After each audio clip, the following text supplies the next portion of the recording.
Easter series में आपका बहुत स्वागत है। आज हम जानेंगे कि यीशु ही प्रभु है। बाइबल इस बात को किस प्रकार से प्रमाणित करती है।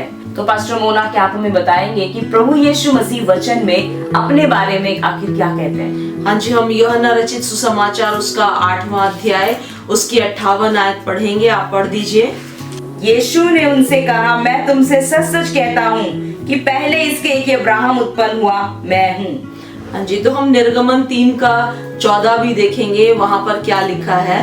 परमेश्वर ने मूसा से कहा, मैं जो हूँ सो हूँ। यूहन्ना रचित सुसमाचार उसका 10 अध्याय उसकी 30 आयत में आप पढ़िए क्या लिखा है? मैं और पिता एक हैं।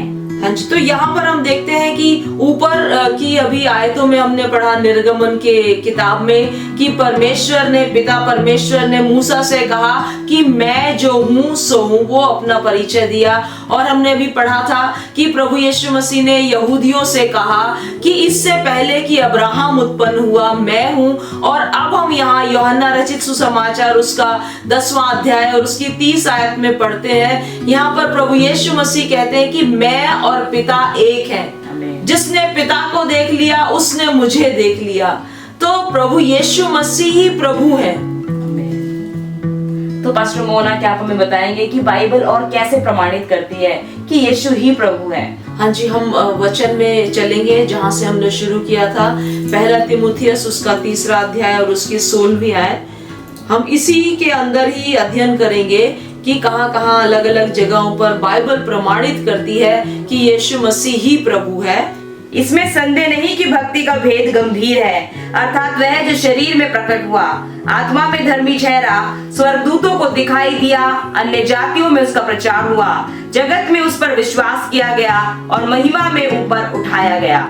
जब हम पहला तीमुथियुस उसका 3रा अध्याय और उसकी 16वीं आयत में देखते हैं, वहां पर लिखा है कि भक्ति का भेद गंभीर है। ये एक रहस्य की बात है कि वह देह में प्रकट हुआ और आत्मा ने इस बात को हमारे ऊपर प्रकाशित किया कि यीशु ही प्रभु है। तो हम वचन में देखते हैं लूका रचित सुसमाचार उसका 4था अध्याय और उसकी 41 आयत में दुष्ट आत्मा प्रभु यीशु मसीह के बारे में क्या कहता है? और दुष्ट आत्माएं भी चिल्लाती और ये कहती हुई कि तू परमेश्वर का पुत्र है, बहुतों में से निकल गई, पर वह उन्हें डांटता और बोलने नहीं देता था, क्योंकि वे जानती थी कि वह मसीह है। आमीन। तो दुष्ट आत्मा भी जानती थी कि यीशु ही मसीह है। दुष्ट आत्मा जानती थी कि यीशु ही परमेश्वर का पुत्र है और पिता परमेश्वर और प्रभु यीशु मसीह एक है। अगर हम लूका रचित सुसमाचार उसका 4था अध्याय देखें तो वहां पर हम देखते हैं कि शैतान यीशु मसीह की परीक्षा करने के लिए आता है और यीशु मसीह को कहता है कि यदि तू परमेश्वर का पुत्र है तो इन पत्थरों से कह और इन्हें रोटी बना दे। तो शैतान भी जानता था कि प्रभु यीशु मसीह परमेश्वर का पुत्र है, प्रभु यीशु मसीह ही प्रभु है। तो दुष्ट आत्माएं जानती थी। जैसे कि पहला तीमुथियुस उसका 3 का 16 का हम अध्ययन कर रहे हैं, तो यहाँ पर लिखा है कि स्वर्गदूतों को दिखाई दिया। तो हम देखेंगे कि स्वर्गदूत क्या अंगीकार करते हैं प्रभु यीशु मसीह के बारे में। लूका रचित सुसमाचार उसका 1 अध्याय और उसकी 32 आयत आप पढ़ दीजिए। वह महान होगा और परम प्रधान का पुत्र कहलाएगा और प्रभु परमेश्वर उसके पिता दाऊद का सिंहासन उसको देगा। तो वह महान होगा और वह परम प्रधान का पुत्र कहलाएगा। स्वर्गदूत इस बात का अंगीकार करते हैं और मरियम को ये बात बताते हैं कि स्वयं परमेश्वर प्रभु यीशु मसीह के रूप में वो जन्म लेंगे आपके गर्भ से।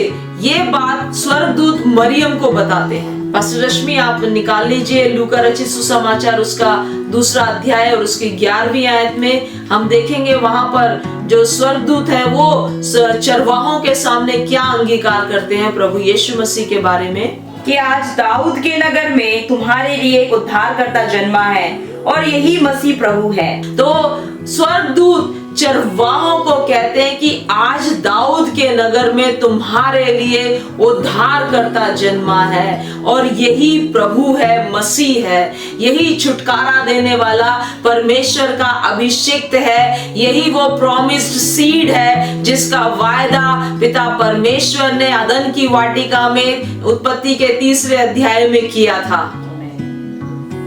तो पास्टर मोना, आप हमें बताएं कि बाइबल में लोगों ने प्रभु यीशु मसीह के बारे में क्या अंगीकार किया। हाँ जी, तो हम यहाँ देखते हैं इसी आयत में 1 तीमुथियुस 3:16 हम अध्ययन कर रहे हैं। उसमें लिखा है कि जगत में उस पर विश्वास किया गया, अन्य जातियों में उसका प्रचार किया गया। तो वचन के अंदर जब हम पढ़ते हैं तो हम देखते हैं कि लोगों ने प्रभु यीशु मसीह का अंगीकार किया। अगर हम मत्ती रचित सुसमाचार उसका 14 अध्याय उसकी 33 आयत में पढ़ें तो वहां पर लिखा है, चेलों ने प्रभु यीशु मसीह के बारे में कहा कि तू सचमुच परमेश्वर का पुत्र है। तो चेले प्रभु यीशु मसीह को पहचान गए कि जो जगत में आने वाला था, जो जगत के पाप को उठाकर लेकर जाने वाला था, जो लोगों को उनके पापों की क्षमा करके उद्धार देने वाला था, वो यीशु मसीह है। और इस बात का अंगीकार चेलों ने किया, और इस बात का अंगीकार, इस बात को स्वीकार यूहन्ना रचित सुसमाचार उसका 14 अध्याय में सामरी स्त्री ने भी किया। जब वो प्रभु यीशु मसीह से मिली, उनसे बात की, तो गांव में जाकर उसने लोगों को बताया कि जिसका हम इंतजार कर रहे हैं वो यही यीशु मसीह है। तो पास्टर मोना, आप हमारे दर्शकों को यीशु ही प्रभु है इसके विषय में और क्या बताना चाहेंगे? हाँ जी, जब हम नया नियम को पढ़ते हैं तो नया नियम को पढ़ते समय मैंने अध्ययन किया कि बहुत सारे लोग आकर प्रभु यीशु मसीह से एक ही सवाल पूछते थे कि तू कौन है? क्या हम जिसकी बाट जो रहे हैं, क्या वो आने वाला मसीह तू ही है? तो जिस पर परमेश्वर का अनुग्रह हुआ, जिस पर पवित्र आत्मा ने प्रकाशित किया, वो इस बात का अंगीकार करने पाया कि यीशु मसीह ही प्रभु है। जब हम वचन को पढ़ते हैं नया नियम में, हम देखते हैं कि धार्मिक अगुवे इस बात को स्वीकार नहीं करना चाहते थे कि प्रभु यीशु ही मसीह है, परमेश्वर का पुत्र है, जबकि उन्होंने वो सारे सामर्थी काम देखे थे जो केवल और केवल परमेश्वर कर सकता है। यीशु मसीह ने अंधों को आंखें दी, मुर्दों को जिला दिया, बहरों को सुनने की सामर्थ दी, आंधी और तूफान को शांत कर दिया। वो इस बात को, इस सत्य को स्वीकार नहीं करना चाहते थे। उन्होंने प्रभु यीशु मसीह के ऊपर ईश निंदा का आरोप लगाया, जिसके कारण प्रभु यीशु मसीह को क्रूस पर जाना पड़ा। प्रियो, जब हम वचन में पढ़ते हैं तो हमें पता चलता है कि इजरायली लोगों को इस बात की गलत फहमी थी कि प्रभु यीशु मसीह हमें रोमी साम्राज्य से आजादी दिलाएंगे, प्रभु यीशु मसीह चंगाई देने वाले हैं, प्रभु यीशु मसीह एक राजनीतिक अगुवा है। तो मैं आज आपको सबको उत्साहित करना चाहती हूँ कि आप इस गलत फहमी में ना रहे, आप सत्य को पहचाने और इस बात को जाने कि प्रभु यीशु मसीह ही परमेश्वर है। आमीन।